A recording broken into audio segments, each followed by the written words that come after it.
Welcome. ഭീമന് വഴിവെട്ടാൻ പോയ 3 നായികന്മാരും അതിനെ എതിർത്ത് നിന്ന വില്ലനുമാണ് ഇന്ന് എൻ്റെ കൂടെയുള്ളത്. സ്വാഗതം. ദിവ്യ, ചെറുത് അടിക്കുന്ന ശീലമുണ്ടോ? റീത്തയ്ക്കുണ്ട്. ദിവ്യക്കില്ല. ദിവ്യക്കില്ല. മൈക്കൊന്ന് കൊടുത്തോ. ദിവ്യ ലാർജ് മാത്രം. ഇപ്പൊ ഈ ഇന്റർവ്യൂ തുടങ്ങുന്നതിന് മുന്നേ എൻ്റെ അടുത്ത് ആതിര അതിന്റെ PR പറഞ്ഞു, ജിനു അങ്ങനെ ഇങ്ങനെ ഒന്നും സംസാരിക്കില്ല, ജിനുവിനെ കൊണ്ട് സംസാരിപ്പിക്കേണ്ടി വരും എന്ന് പറഞ്ഞു. ഇപ്പൊ ചോദിക്കാതെ തന്നെ പറഞ്ഞു തുടങ്ങി. അതെ, റീത്തയുടെ കാര്യം എന്ത് പറഞ്ഞാലും കൊസ്തേ പപ്പ സംസാരിക്കും. ഇല്ലാതെ പറ്റി നമ്മൾ വളരെ വലിയ എനിമീസാണ്. ഇപ്പം ഇന്റർവ്യൂവിന്റെ സമയത്ത് ദിവ്യ വന്നിട്ട് ഞാൻ എവിടെ ഇരിക്കണം എന്ന് ചോദിച്ചപ്പോൾ ജിനു പറഞ്ഞു, നീ എന്റെ തലയിൽ കയറി ഇരിക്കുക, അങ്ങനെയാണല്ലോ എത്ര ദിവസം ഉണ്ടായിരുന്നത് എന്നാണ് നിങ്ങൾ വരുന്നതിന് മുന്നേ പറഞ്ഞത്. നിങ്ങൾ കുറയ്ക്കുന്നത്. അതെ, നിങ്ങളുടെ കഥാപാത്രം നെഞ്ചത്താണെങ്കിൽ പിന്നെ നെഞ്ചത്ത് തന്നെ കയറിയിട്ടുള്ളതാണ്. ശരിക്കും നമുക്ക് ജിനുവിനെ അടുത്ത് ചോദിച്ചു കഴിഞ്ഞാൽ ഇത്ര നാളും ചെയ്ത ഒരു ഹൈഫൈ കഥാപാത്രത്തിൽ നിന്ന് നേരെ ഒരു വളരെ ലോക്കൽ കൊസ്തേപ്പ് എന്ന് പറയുന്നത് ആ വേർഡിന്റെ മീനിങ് എന്താണെന്ന് ശരിക്കും ബൈബിളിലെ വാക്കാണ്? അതിനൊരു ക്ലാരിറ്റി ഇല്ല ആക്ച്വലി. കൊസ്തേപ്പ് എന്ന് ഞാൻ വിചാരിക്കുന്നത് കൊച്ചൗസേപ്പിന്റെ ഒരു ഷോർട്ട് ഫോം വല്ലോ ആയിരിക്കും എന്നാണ് നമ്മുടെ ഡിസ്കഷനിൽ വന്നിരിക്കുന്നത്. ചെമ്പനിട്ട പേരാണ്. ചോദിച്ചില്ല, ചോദിച്ച വീഡിയോ വാങ്ങിക്കുന്നു എന്നുള്ള രീതിയിൽ. എന്താണ് ചേട്ടാ കൊസ്തേപ്പ്, നീ ചെയ്താൽ മതിയടാ. നിങ്ങൾ സിനിമയിൽ നിങ്ങളുടെ കഥാപാത്രങ്ങൾ ഭയങ്കര ബദ്ധ ശത്രുക്കളാണല്ലേ? അതെ. വില്ലനാണ് കൊസ്തേപ്പ്. ഞാൻ അങ്ങനെ വില്ലനാണ്, വെറും ഒരു ഊളനാണ് ആക്ച്വലി. അലവലാതിയാണ്. ഞാൻ വെറും ഊളയാണെന്ന് സമ്മതിച്ചു ജിനു ജോസഫ്. നാളത്തെ ഒരു ന്യൂസാണിത്. നമ്പർ 1 ഊള. എൻസി, വേറെ ഒരേടത്ത് ഇരിക്കാൻ സ്ഥലം കിട്ടാത്തതുകൊണ്ടാണോ ചാക്കോച്ചനെ മടി കയറി ഇരുന്നത്? എനിക്ക് അവിടെ ഇരിക്കുമ്പോഴാണ് കംഫർട്ടബിൾ ആണ്. ഞാൻ അവിടെ ഇരിക്കാറുള്ളൂ. പോരട്ടെ, ബാക്കിയും കൂടെ. അല്ല, ഇതിൽ ക്യാരക്ടർ പ്ലസ് എന്ന് പറഞ്ഞൊരു ക്യാരക്ടറാണ്. ചാക്കോച്ചൻ്റെ ഏറ്റവും അടുത്ത സുഹൃത്ത് പോലെ ഉള്ളൊരു ക്യാരക്ടർ. ഭയങ്കര ഫ്രണ്ട്ഷിപ്പാണ് ഞങ്ങൾ തമ്മിൽ. Good friends. Very good friends. Thick friends. അത് ഇവളുടെ ഇൻഫ്ലുവൻസ് പലയിടത്തും ഉണ്ട്, ഭീമന്റെ ലൈഫിലുണ്ട്. സോ പല രീതിയിൽ ചിന്ന തമാശ നേരങ്ങൾ വന്നു. സ്കൂട്ടറായിട്ട് ഇതിലെ കഥാപാത്രം എന്താണ്? ഇതിൽ അഞ്ജു ചന്ദ്രൻ എന്ന് പറഞ്ഞിട്ട് ഒരു ജൂഡോ ഇൻസ്ട്രക്ടറാണ്. ജൂഡോ റിയൽ പഠിച്ചിട്ടുണ്ടോ ജൂഡോ? ഞാൻ ഫിലിമിൻ്റെ ഷൂട്ട് തുടങ്ങുന്നതിന് മുമ്പ് ഒരു 1.5-2 മാസം ജൂഡോ ട്രെയിനിങ് എടുക്കാൻ വേണ്ടിയിട്ട് ട്രിവാൻഡ്രത്ത് ഒരു മാസ്റ്ററിൻ്റെ അടുത്ത് പോയിരുന്നു, സൺ ഓഫർ എന്ന് പറഞ്ഞിട്ട്. അതിന് മുമ്പ് എനിക്ക് ജൂഡോ ഞാൻ കണ്ടിട്ട് പോലും ഇല്ലായിരുന്നു. പക്ഷേ വേറെ മാർഷൽ ആർട്സ് ഒക്കെ പഠിച്ചിട്ടുണ്ട്. പക്ഷേ ജൂഡോ ആദ്യമായിട്ടാണ് ഞാൻ ഈ മൂവിക്ക് വേണ്ടിയിട്ടാണ് പഠിക്കുന്നത്. വേറെ മാർഷൽ ആർട്സ് ഏതാണ്? കരാട്ടെ ഏതാണ് പഠിച്ചേക്കുന്നത്? Krav maga, Israeli self defence technique. Krav maga. Okay. And പിന്നെ ബോക്സിംഗ്, കരാട്ടെ, കളരിപ്പയറ്റൊക്കെ പഠിച്ചിട്ടുണ്ട്. പഠിക്കാത്തതായിട്ട് വേറെ എന്തെങ്കിലും ഉണ്ടോ? അതാണ് അഷ്റഫൊക്കെ കണ്ടുപിടിച്ചതിനകത്ത് പഠിപ്പിച്ചത്, ജൂഡോ. ശരിക്കും നമുക്ക് സിനിമയിലേക്ക് വന്നു കഴിഞ്ഞാൽ എല്ലാവർക്കും മറുപടി പറയാം കേട്ടോ. മരക്കാറ് പോലൊരു വലിയ സിനിമയുടെ തൊട്ട് നെക്സ്റ്റ് ഡേ റിലീസ് ചെയ്യുന്നു. ഇത്രയും കോൺഫിഡൻസ് വരാൻ എന്താണ് ഭീമന്റെ വഴിയിലുള്ളത്? നമ്മുടെ സിനിമയുടെ കാര്യം മാത്രം ആക്ച്വലി ആലോചിച്ചിട്ടുള്ളൂ എന്ന് തോന്നുന്നു. നമ്മൾ കുറേ നാളായിട്ട് വെയിറ്റ് ചെയ്യുകയാണ് ഇത് തിയേറ്ററിൽ റിലീസ് ചെയ്യാനും. പിന്നെ അത് ഇടയ്ക്ക് ഒരു OTT-യിലേക്ക് പോകുമോ എന്നൊക്കെ സംശയം ഉണ്ടായിരുന്നു. വളരെ അൺസർട്ടൺ ടൈംസ് ആയിരുന്നല്ലോ ഈ കോവിഡൊക്കെ വെച്ചിട്ട്. പിന്നെ ഇപ്പം നമുക്ക് കിട്ടിയ ചാൻസ് ആ വീക്കെൻഡാണ്. നമ്മൾ രണ്ടും കൽപ്പിച്ച് അങ്ങോട്ട് മുമ്പോട്ട് പോകുന്നു. അതെ, with full faith in the team. Okay. ഇപ്പോൾ ഒരു ഭീമൻ്റെ വഴി എന്ന് പറയുമ്പോൾ വഴി വെട്ടാൻ ഒരുപാട് ആളുകളുടെ ആവശ്യം വരും. അപ്പോൾ നിങ്ങളുടെയൊക്കെ പൊസിഷൻസ് എവിടെയാണ് ഭീമൻ്റെ വഴി വെട്ടുന്നതിലും? വഴി വെട്ടാനായിട്ട് തുടക്കം കുറിക്കുന്നത് എൻ്റെ ക്യാരക്ടറിലൂടെയാണ്. ഇപ്പം ബ്ലസ്സിക്ക് ഒരു ആവശ്യം വരുന്നു, അപ്പോൾ അവിടെ ഒരു വഴിയൊരു പ്രശ്നമാവുന്നു. അപ്പം അത് ഭീമൻ എന്ന് പറഞ്ഞ ക്യാരക്ടറിനോട് പറയുന്നു. അപ്പം ഭീമൻ എന്ന് പറയുന്ന ക്യാരക്ടർ അതിലോട്ടൊരു സ്റ്റാർട്ടിങ് കൊടുക്കുന്നു. പിന്നെ അത് വലിയൊരു ബഹളമായി തീർന്നതാണ്. പിന്നെ അതിനൊരുപാട് വഴി വെട്ടാനായിട്ട് ഭീമന്റെ കൂടെ മുന്നിട്ട് നിന്ന് കൗൺസിലർ ഇറങ്ങി ചെല്ലുന്നു. കൗൺസിലർ ഓരോ ഐഡിയാസ് പറയുന്നു. ഭീമൻ അതിനെ കുറെ കൂടെ എലാബറേറ്റ് ചെയ്യുന്നു. കൂട്ടത്തിൽ നാട്ടുകാർ ചെല്ലുന്നു. അതിൻ്റെ ഇടയ്ക്ക് ആണി വെക്കാൻ കൊസ്തേപ്പ് ഉണ്ടാവുന്നു.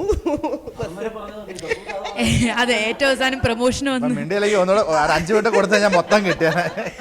അങ്ങനെ ഒരു നല്ല ചിത്രമാണ്. നമ്മൾ ട്രെയിലറിൽ കണ്ടില്ലേ, അതാണ് പുള്ളിക്കാരത്തി ഇപ്പോൾ പറഞ്ഞത്. എല്ലാവർക്കും വഴി വേണം. അതിൻ്റെ നടുക്ക് ആണിയായിട്ട് നിൽക്കുന്ന ഞാനും.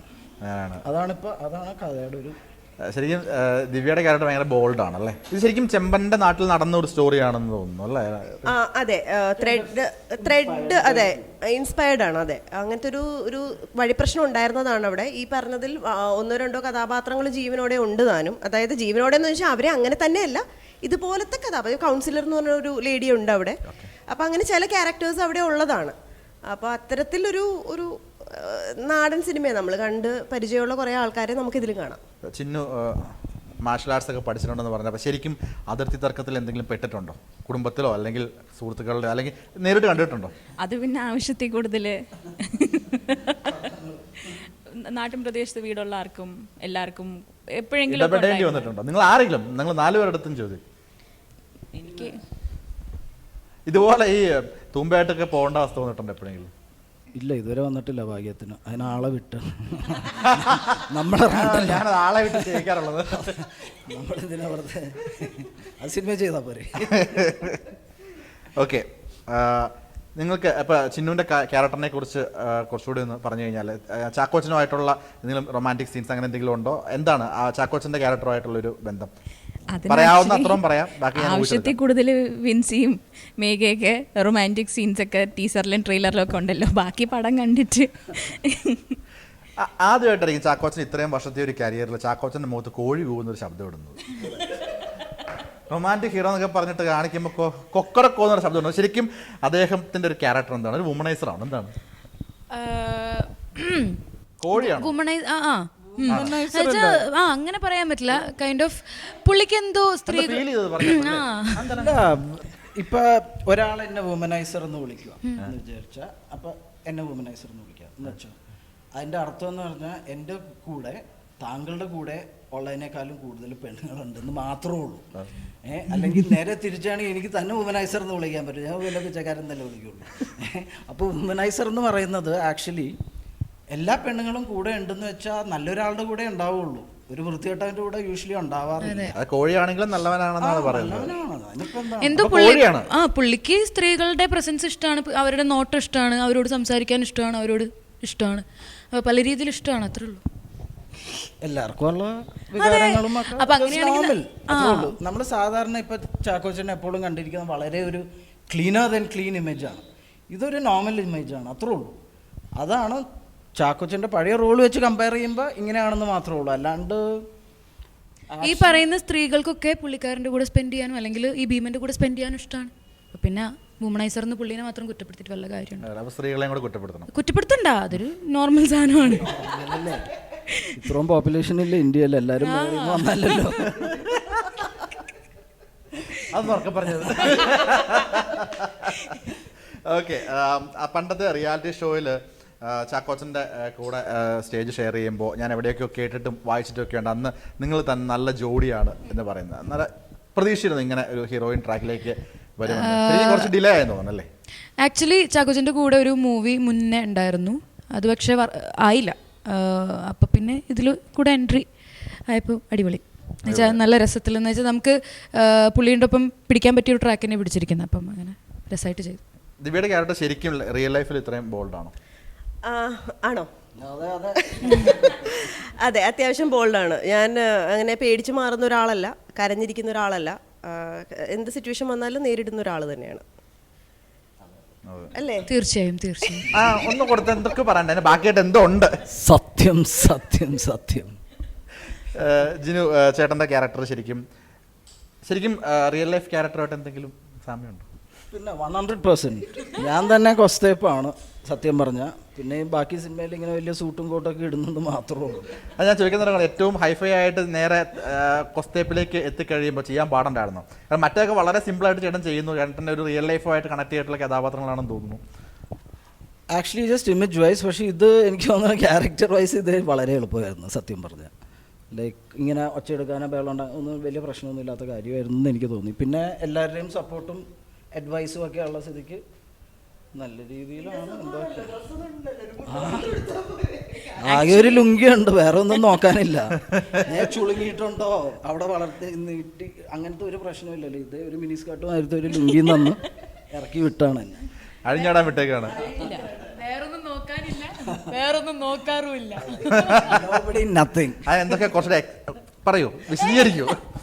അല്ല, അതിലൊരു പറഞ്ഞ പോലെ മിനി സ്കേർട്ട് എടുത്ത് വരാറില്ല. അപ്പോൾ നമുക്ക് അത് കാണുമ്പോൾ നമുക്ക് മനസ്സിലാവും പുള്ളിക്ക് വേറെ ഒന്നും നോക്കാനില്ല, വേറെ ഒന്നും നോക്കാറുമില്ല. ക്യാരക്ടറിന്റെ ഒരു ഇതെന്ന് വെച്ചാൽ നമ്മള് സ്റ്റോറി ആദ്യം നമ്മൾ എല്ലാവരെയും കൂടി ഇരുത്തിയിട്ടാണ് അത് വായിച്ചത്, പറഞ്ഞു തന്നു എന്താ കഥ. അപ്പൊ എല്ലാവരും അന്നാണ് ആക്ച്വലി എല്ലാവരും കൂടി കാണുന്നത്.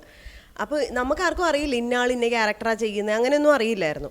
അപ്പോൾ അന്ന് ഇങ്ങനെ ചെമ്പൻ ചേട്ടനും അഷ്റഫിക്കയും കൂടി ഈ കഥ ഇങ്ങനെ പറഞ്ഞപ്പോൾ ഓരോ ക്യാരക്ടർ ഇന്ന ആളാണ് ഇത് ചെയ്യുന്നത്, ഇന്ന ആളാണ് ചെയ്യുന്നതെന്ന് പറഞ്ഞപ്പം ഈ ക്യാരക്ടർ കൊസ്തേപ്പ് ചെയ്യുന്നത് ജിനു. അപ്പോൾ എനിക്കറിയാം എൻ്റെ ഓപ്പോസിറ്റ് ഇരിക്കുന്നത് എനിക്ക് ദേഷ്യമുള്ള ക്യാരക്ടർ. അപ്പം ഞാൻ വിചാരിച്ചു ഈ മനുഷ്യനാണോ, ഈ മനുഷ്യൻ എങ്ങനെ ആ ക്യാരക്ടർ ചെയ്യാൻ പറ്റും? ബിക്കോസ് നമ്മൾ ഇദ്ദേഹത്തെ കണ്ടേക്കുന്നതല്ല ഈ പറഞ്ഞ പോലെ ഒരു ഭയങ്കര കിടിലനിങ്ങനെ യെസ് ഈ ടൈപ്പ് സാധനങ്ങളാണല്ലോ. അപ്പോൾ ഇങ്ങനെ പക്ഷേ അയ്യോ നമുക്ക് ഇമാജിൻ ചെയ്യാൻ പറ്റില്ല, അതുപോലെ അഭിനയിച്ചിട്ടുണ്ട്. അത്ര ഊളയാണ് പടത്തിൽ, ജീവിച്ചിട്ടുണ്ട്. Actually it's very difficult. കാരണം ചില സമയങ്ങളിൽ നമ്മൾ അവിടെ ഇരിക്കുമ്പം ജിൻ ചേട്ടനായിട്ട് എന്തെങ്കിലും സംസാരിക്കുമ്പോൾ is A very gentle person. അപ്പം പൊതുവേ ഭയങ്കര ലൈക്ക് എല്ലാവരോടും ഭയങ്കര സ്നേഹത്തിലും ഭയങ്കര ജെൻറ്റിലായിട്ടാണ് സംസാരിക്കുന്നത്.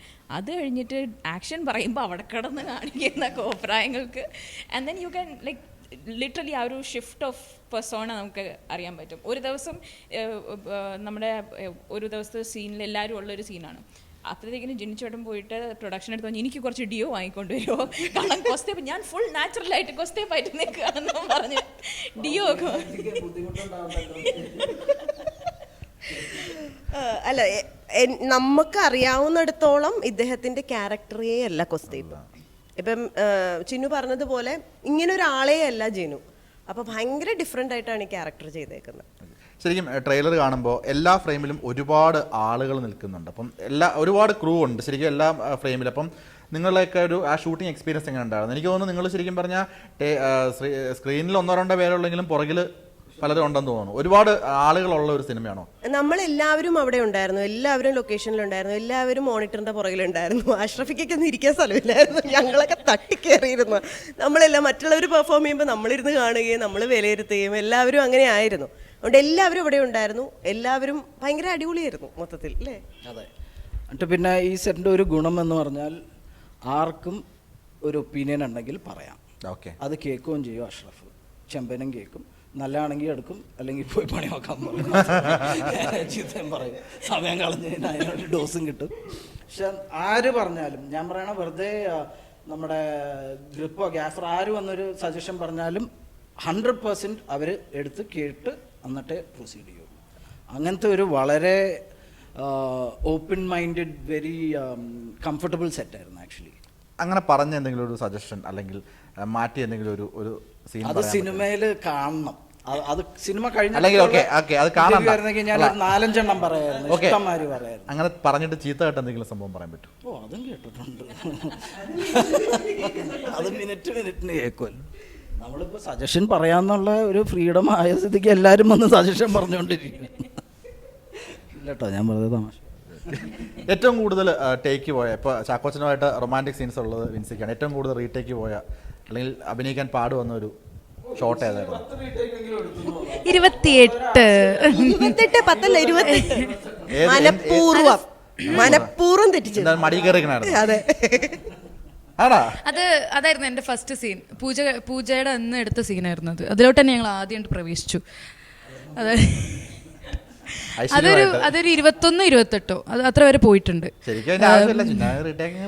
ഒരു രസം. ഇനി അങ്ങോട്ടുള്ള സീനുകൾ നമുക്ക് പൊളിക്കണമല്ലോ, പ്രാക്ടീസ് ആയിക്കോട്ടെ. അതാണ് 28 ടേക്ക് പോയത് ഫസ്റ്റ്. ബാക്കിയുള്ളതൊക്കെ കുറച്ച് രസമായിട്ട് ഒരു ഫുൾ ആക്ഷൻ ആയതുകൊണ്ട്. ശരിക്കും വിൻസി ഇത് പറഞ്ഞത്, വിൻസി ഒരു ക്യാരക്ടറിലേക്ക് കയറാൻ വേണ്ടി എത്ര സമയം എടുക്കും? ചില ആളുകൾ പെട്ടെന്ന് കയറും, ചില ആൾ 2-3 ദിവസം കൊണ്ടേ കയറത്തുള്ളൂ. ഒരു ക്യാരക്ടർ കിട്ടിക്കഴിഞ്ഞാൽ ഇപ്പോൾ ഈ ഇത്രയും ചെയ്ത സിനിമകൾ വെച്ച് നോക്കുവാണെങ്കിൽ ഒരു ക്യാരക്ടർ കിട്ടിക്കഴിഞ്ഞാൽ അതിലേക്ക് മുഴുവനായിട്ട് ആ ക്യാരക്ടറായി മാറാൻ വേണ്ടിയിട്ട് എത്ര സമയം? ഡിപ്പെൻസ് ആ ക്യാരക്ടറിന്റെ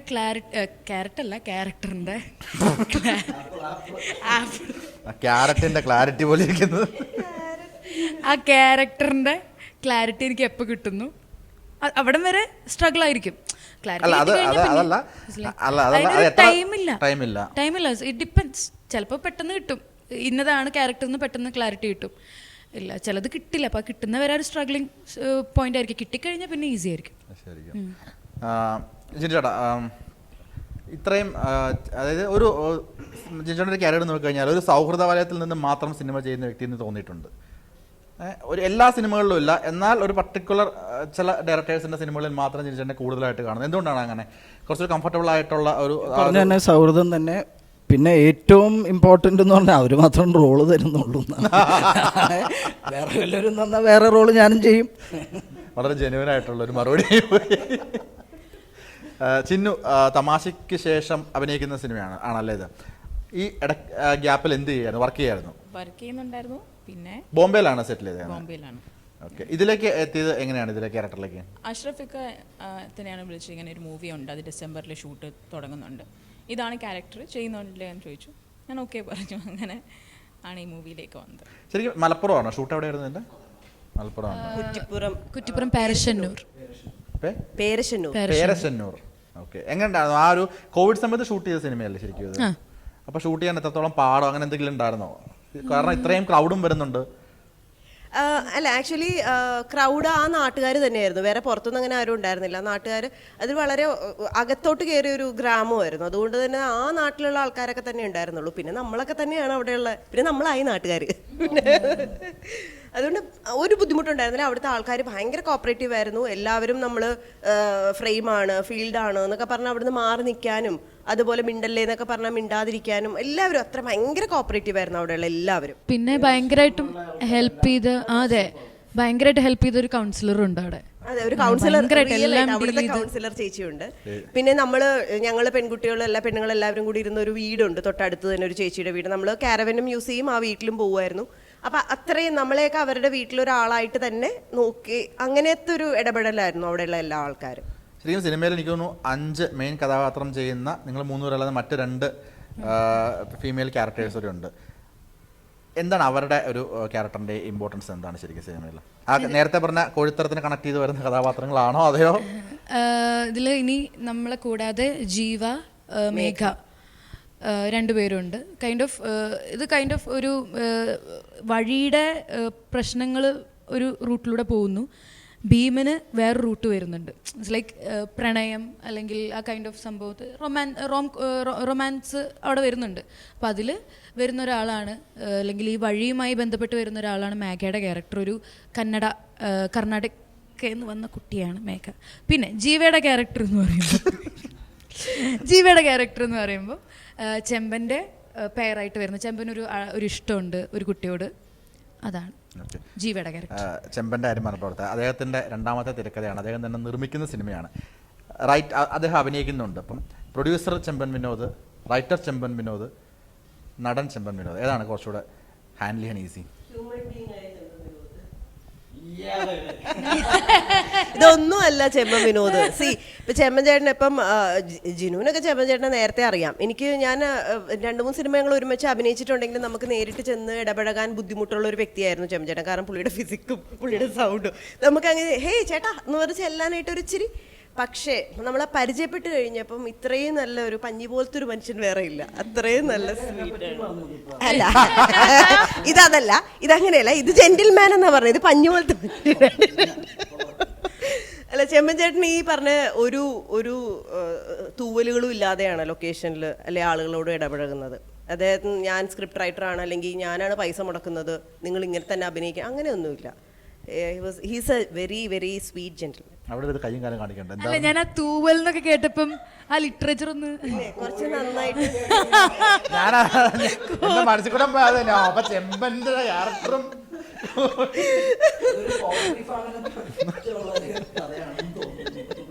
ഒരു കോഴി ഫാമിന്റെ അതിർത്തി തർക്കമാണ് ഈ കഥയിൽ സംസാരിക്കുന്നത്.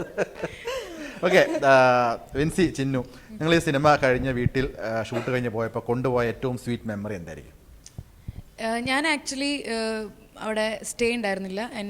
എൻ്റെ വീടിൻ്റെ അടുത്തുള്ള പ്രദേശത്ത് തന്നെയാണ് ഷൂട്ട് ഉണ്ടായിരുന്നത്. അപ്പം ഞാൻ ഇടയ്ക്ക് സ്റ്റേ ചെയ്യും, പിന്നെ തിരിച്ച് വീട്ടിലോട്ട് വരും. ആ സ്റ്റേ ചെയ്യുന്ന ദിവസങ്ങളൊക്കെ എനിക്ക് ഭയങ്കര ബ്യൂട്ടിഫുൾ ആയിരുന്നു. ഇവരുടെയൊക്കെ കൂടെയൊക്കെ അടിച്ച് പൊളിച്ച് നമ്മൾ ഇവരൊക്കെ അടിച്ച് പൊട്ടിച്ച് അത് ചവിട്ടി കൂട്ടി അങ്ങനെയൊക്കെ നല്ല രസമായിരുന്നു. ആൻഡ് എനിക്ക് ഇത്രയും ഫ്രീഡം ഒരു സെറ്റും തന്നിട്ടില്ല. എനിക്കതായിരുന്നു ഏറ്റവും കൂടുതൽ. I think the same. കാരണം നമ്മളെല്ലാവരും ഒരു പ്രോപ്പർട്ടിയിലായിരുന്നു എല്ലാവരും താമസിക്കുന്നത്. അപ്പോൾ ഷൂട്ട് കഴിഞ്ഞിട്ട് വരുന്നവരും ഷൂട്ടിന് അന്ന് പോകാത്തവരും എല്ലാവരും വൈകിട്ട് ഒരുമിച്ചിരുന്ന് കഥകളൊക്കെ പറഞ്ഞ്, പിന്നെ എന്നും രാവിലെ എണീറ്റ് എല്ലാവരും ഇന്ന് ആരെയാണ് ഇരയാക്കണ്ടേ എന്നുള്ള രീതിയിൽ തമാശയൊക്കെ കണ്ടുപിടിച്ച് ഏതെങ്കിലും ഒരാളെ കണ്ടുപിടിച്ച് അന്ന് മൊത്തം ആളായിരിക്കും. അപ്പോൾ അത് കഴിഞ്ഞിട്ട് വീട്ടിലേക്ക് പോകുമ്പോൾ ഇത്രയും വലിയൊരു ഫാമിലി അല്ലെങ്കിൽ ഇത്രയും വലിയൊരു കൂട്ടായ്മ ഇല്ലാത്തതിൻ്റെ ഒരു ചെറിയൊരു ഒരുമാതിരിപ്പെട്ട എല്ലാവരുടെയും മനസ്സൊന്ന് വേദനിച്ചിട്ടാണ് നമ്മൾ എല്ലാവരും പിരിഞ്ഞതിൽ പൊട്ടിക്കരഞ്ഞ ആർട്ടിസ്റ്റുകൾ വരെയുണ്ട്. നിർമ്മൽ പാല പുള്ളി ഭയങ്കര കരച്ചിലായിരുന്നു. പാലാഴി പുള്ളി ഭയങ്കര കരച്ചിലായിരുന്നു. കാരണം വെച്ചാൽ അത്രയും അടുപ്പമായിരുന്നു എല്ലാവരും. ലാസ്റ്റ് ഞാനും ചാക്കോച്ചനും നിർമ്മലേട്ടനും കൂടെയുള്ള കോമ്പിനേഷൻ എൻ്റെയും നിർമ്മലേട്ടൻ്റെയും തീരുന്ന ദിവസം പുള്ളി ഭയങ്കര ഇമോഷണലായി. ചെമ്പൻ സാരമില്ല പോട്ടെ, എനിക്ക് വയ്യ ചേട്ടാ, അതൊരു പുള്ളി അത്ര എന്നുവെച്ചാൽ അതുപോലെ ആയിരുന്നു എല്ലാവരും. പരസ്പരം അങ്ങനെ ആയിരുന്നു നമ്മൾ ഒരു ഫാമിലി. ഇവരെല്ലാവരും ഇവരുടെ ഫാമിലി എല്ലാം കൊണ്ടുവന്നിരുന്നു. മോനും വൈഫും ഒക്കെ വന്നിരുന്നു. ജുനുവിൻ്റെ ആണെങ്കിലും ചെമ്മച്ചേൻ്റെ വൈഫ് വന്നിരുന്നു, അഷ്റഫിക്കയുടെ, അങ്ങനെ എല്ലാവരുടെയും ഫാമിലി വന്ന് അങ്ങനെ ഒരു അറ്റ്മോസ്ഫിയർ അതായിരുന്നു അവിടുത്തത്. ഓക്കെ. അപ്പോൾ ഈ ഭീമൻ്റെ വഴി എന്തുകൊണ്ട് കാണണം എന്ന് ചോദിച്ചു കഴിഞ്ഞാൽ എന്ത് പറയും? വളരെ light hearted, very happy, entertaining മൂവിയാണ്. പ്രത്യേകിച്ച് ഇങ്ങനത്തെ ഒരു ടൈമിൽ കൂടെ നമ്മൾ പോയിക്കൊണ്ടിരിക്കുമ്പോൾ കാണേണ്ട സിനിമയാണെന്നാണ് എനിക്ക് തോന്നുന്നത്. വളരെ ലൈറ്റ് ഹാർട്ടഡ് ആയിട്ടുള്ള കുറേ നായകന്മാരുള്ള സിനിമയാണ്. അതല്ലേ ഇവിടെ പറഞ്ഞത്? അല്ല, കുറേ നായകന്മാരുടെ കാര്യം വളരെ ലൈറ്റ് ഹാർട്ടഡ് ആയിട്ടുള്ള കുറേ നായകന്മാരുടെ സിനിമയാണ്. കുറേ നായകന്മാരുണ്ട് അല്ലേ? സ്ത്രീജനങ്ങൾ കുറേ സമ്പന്നമായിട്ടിരിക്കുന്നത്. അപ്പോൾ ചേട്ടന്മാരോട് സംവരണം കൂടിയ സിനിമയാണ്. അതെ, എല്ലാ ചേട്ടന്മാരോടും എനിക്ക് പറയാനുള്ളത് കാണണം എന്നാണ്. പിന്നെ എന്താ പറയുക, കുറേ പേരുടെ ഒരു ടൈപ്പ് ഓഫ് ക്യാരക്ടേഴ്സ് അവർ ചെയ്തു വരുന്നൊരു ക്യാരക്ടേഴ്സ് അത് ബ്രേക്ക് ആവും. ഫോർ എക്സാമ്പിൾ ജിനു ചേട്ടൻ്റെ, ബിനു ചേട്ടൻ്റെ, പിന്നെ ചാക്കോച്ചൻ്റെ, ദിവ്യ ചേച്ചിയുടെ. എനിക്ക് ദിവ്യ ചേച്ചിക്ക് ഇങ്ങനത്തെ ഒരു ത്രൂ ഔട്ട് ഇങ്ങനത്തെ ഒരു ക്യാരക്ടർ ചെയ്തുണ്ടോ എന്ന് എനിക്ക് ഡൗട്ടാണ്. അപ്പം ദിവ്യ ചേച്ചിയുടെ, പിന്നെ ഞാനും, പിന്നെ എല്ലാരും വേറൊരു മോഡിലാണ് ഇതിൽ. എനിക്ക് വേറെ ആരുടെ സഹായം വേണം. ചിന്നു, ഈ സിനിമ എല്ലാവരും കാണേണ്ടത്. ഇതിനകത്ത് വിൻസി ഉണ്ട്. അതുകൊണ്ട് മാത്രം 1 man ഷോ ആണ് വിൻസിയുടെ. പിന്നെ നമ്മളൊക്കെ ഇടയ്ക്കിടയ്ക്ക് വന്നു പോകുന്നുണ്ട് ഇങ്ങനെ അതിഥി താരങ്ങൾ. അതുകൊണ്ട് പക്ഷേ all that side it's a outright entertainer. പിന്നെ ചെമ്പൻ വിനോദ് ജോസ് എഴുതിയ സ്ക്രിപ്റ്റിൽ അദ്ദേഹം ക്രിയേറ്റ് ചെയ്തൊരു വ്യത്യസ്തമായൊരു യൂണിവേഴ്സാണിത്. നമുക്കൊരുപാട് പരിചയമുള്ള ആൾക്കാർ, പരിചയമുള്ള സാഹചര്യങ്ങളും വ്യത്യസ്തമായിട്ടായിരിക്കും നമുക്ക് ഓൺ സ്ക്രീൻ കാണാൻ പറ്റുന്നത്. So I think it will be ഒരു തിയേറ്ററിൽ പോയി തന്നെ അത് എക്സ്പീരിയൻസ് ചെയ്യേണ്ട ഒരു ഫിലിം തന്നെ ആയിരിക്കും, because of the way they have treated it. ഇതിൽ മനുഷ്യർ മാത്രമല്ല, കോഴിയും സൈക്കിളും ഒക്കെ പട്ടികൾ ഇൻഫാക്ട് ഇതൊക്കെ കഥാപാത്രങ്ങളാണ്. അപ്പം ഒരു കോഴിയുണ്ട്, 2 പട്ടികളുണ്ട്, സൈക്കിളുണ്ട്. അപ്പം ഇതെല്ലാം ഇതിൽ കഥാപാത്രങ്ങളായിട്ട് വരുന്നുണ്ട് ഏതെങ്കിലുമൊക്കെ സീനുകളിലായിട്ട്. അപ്പം അതുകൊണ്ട് മൊത്തത്തിലൊരു ഫുൾ ആയിട്ട് പറയുവാണെങ്കിൽ ഒരു എൻ്റർടൈനറാണ്. പട്ടികൾ എന്ന് പറഞ്ഞ മൃഗങ്ങൾ കാരണം റീടേക്ക് കൊണ്ടു വന്നിട്ടുണ്ടോ?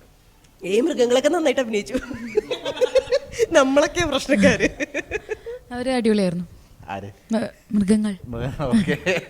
ജിനുചേട്ടന് കോമഡി ചെയ്യാൻ തോന്നിയിട്ടുണ്ടോ? ഐ മീൻ തോന്നിയിട്ടുണ്ട്, പക്ഷെ ആദ്യമായിട്ടാണ് ഒരു ചാൻസ് കിട്ടുന്നത് കോമഡി ചെയ്യാനായിട്ട്. അപ്പോൾ ഇതിൽ കോമഡി കഥാപാത്രമാണോ? വില്ലനല്ലേ? വില്ലനാണ്. സിനിമ കോമഡിയാണല്ലോ. സിനിമ കോമഡിയാണ്. അങ്ങനത്തെ ഒരു ചേട്ടൻ്റെ വില്ലത്തരത്തിന് പ്രേക്ഷകർ ചിരിക്കും. അതാണ് എന്നെ നോക്കി ചിരിക്കുമോ എന്നാണ് തോന്നുന്നത് എൻ്റെ വില്ലത്തരവ് കണ്ടിട്ട്. ഇത്രയും നാളത്തെ ഒരു കഥാപാത്രത്തിൽ നിന്ന് അത് പൊട്ടിച്ചെറിഞ്ഞ് ഇനി അങ്ങോട്ട് ഹ്യൂമറസ് ക്യാരക്ടേഴ്സ് ചെയ്യുന്ന ജിനുവിനെയും പ്രതീക്ഷിക്കാം. പ്രേക്ഷകർക്ക് ഇഷ്ടമാവുമെന്ന് പ്രതീക്ഷിക്കാം ആദ്യം. അത് കഴിഞ്ഞിട്ട് എന്തായാലും ഞാൻ റെഡിയാണ് എന്തും ചെയ്യാനായിട്ട്. അപ്പോൾ ഇത് അതിലൊരു വലിയൊരു സ്റ്റെപ്പായിരുന്നു.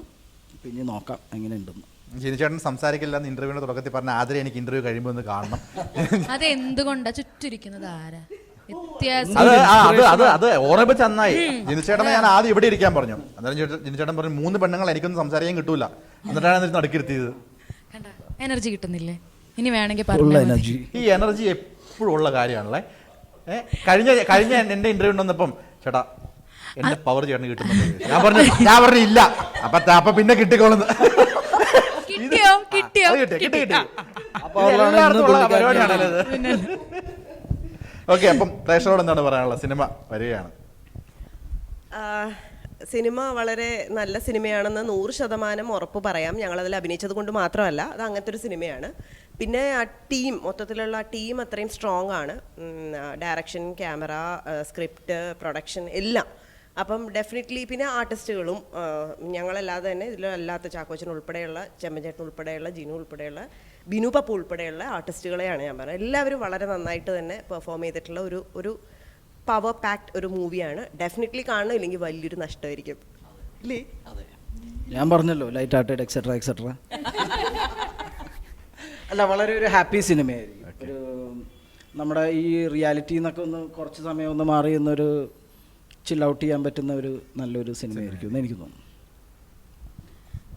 നല്ല എനർജിയുള്ള സിനിമയായിരിക്കും അല്ലേ? അതെ, പവറുള്ള എനർജിയുള്ള സിനിമയായിരിക്കും. ഇതിൽ കുറേ പറഞ്ഞില്ലേ, ലേഡീസിൻ്റെ ഫീമെയിൽ ക്യാരക്ടേഴ്സ് കുറേ പോകുന്നുണ്ട്. അപ്പോൾ അവർക്കൊക്കെ ഒരു സ്റ്റാൻഡ് ഉണ്ട്. ഒരു എത്രയൊക്കെ പറഞ്ഞു കഴിഞ്ഞാലും ഒരു ഓരോ ഫീമെയിൽ ആർട്ടിസ്റ്റിനും ഒരു പോയിന്റ് എത്തുമ്പം ഒരു ഡിസിഷൻ എടുക്കേണ്ട ഒരു ഇത് വരുന്നുണ്ട്. അപ്പോൾ അവിടെയൊക്കെ അവരൊരു സ്ട്രോങ് ആയിട്ടൊരു ഡിസിഷൻ എടുക്കുന്നുണ്ട്. അപ്പം അതും ഒരു പ്ലസ് പോയിന്റ് ആണ് ഈ മൂവിയുടെ. അപ്പം എനിക്കതാണ് പറയണത്. അത് കാണാൻ വേണ്ടി നിങ്ങളെല്ലാവരും കാണും. ഇനി ഈ സിനിമയിൽ വിൻസി ഉണ്ട്. എല്ലാവരും അതുകൊണ്ട് സിനിമ കാണണം. പിന്നെ ഇരുത്തിയങ്ങ് അവമാനിക്കുകയാണെന്ന് വിൻസി. ബാക്കിയുള്ളവരെയൊക്കെ ഇഷ്ടപ്പെടും ഉറപ്പായിട്ടും. ഇപ്പം ഞാൻ പറയുമ്പോഴാണ്. പക്ഷേ yes, it will be an outright entertainer. Thank you so much. Thank you.